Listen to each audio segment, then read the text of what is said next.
એક નાનકડી સ્ટોરી સાંભળો, સમજાઈ જશે. દોરડા ઉપર ચાલનારો એક ખેલાડી,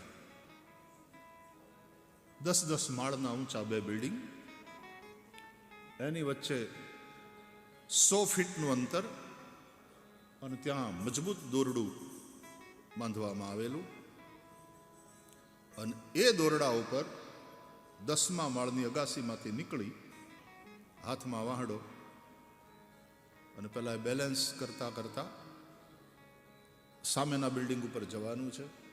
હજારો માણસો એકઠા થયા છે એના એ ખેલને જોવા, એના બેલેન્સને જોવા. માય ગોડ, 10 માળનું બિલ્ડિંગ અને આટલી ઊંચાઈએ આ માણસ જો પડ્યો નીચે, ફોદે ફોદા વેણાઈ જાય, બચે નહીં. અને અધૂરામાં પૂરું એણે એવું ડિક્લેર કર્યું કે હું મારો એકનો એક દીકરો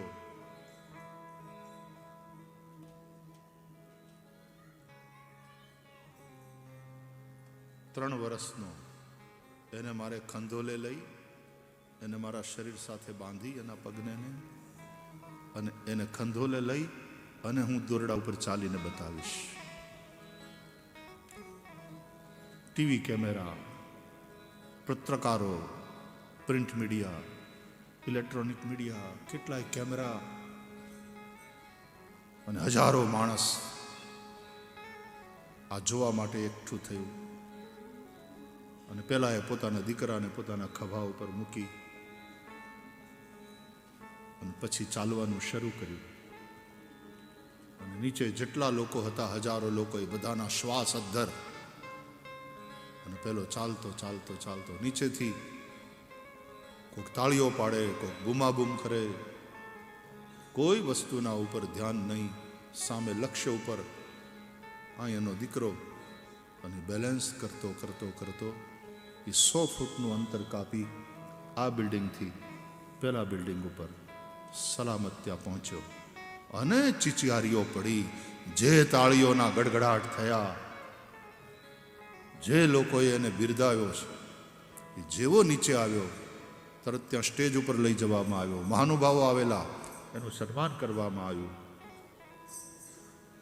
બધાએ એને પૂછ્યું કે કેવી રીતે તમે આ કરી શક્યા, કેટલા વર્ષથી તમે આ કરો છો. પહેલા માઇકમાં એમ કહ્યું કે તમે બધાએ જોયું? બોલે હા. માનો છો કે હું આ કરી શકું? અરે કે તે કરી દેખાડ્યું ભાઈ. તમે બિલીવ કરો છો ને હવે કે હું આ કરી શકું? યસ. પણ પછી એણે જે એક પ્રશ્ન કર્યો એટલે આખી સભામાં હોપો પડી ગયો. એણે એમ કહ્યું કે જો તમે માનતા હો કે હું આ કરી શકું છું અને તમે તમારી નજરે જોયું, તો હવે તમારામાંથી કોણ તમારો દીકરો આપે છે મને? એને મારા ખંધોલે બેહાડી અને હું આ જ રીતે પાર કરી જાઉં.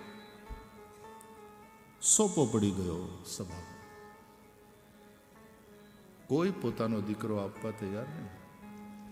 કે કેમ, તમે નથી માનતા મારી શક્તિમાં તમને? બોલે ના, માનીએ છીએ, અમે નજર સામે જોયું. વી બિલીવ યુ. તો છોકરો કેમ નથી આપતા? એ સ્ટ્રોંગ ફેથ નથી.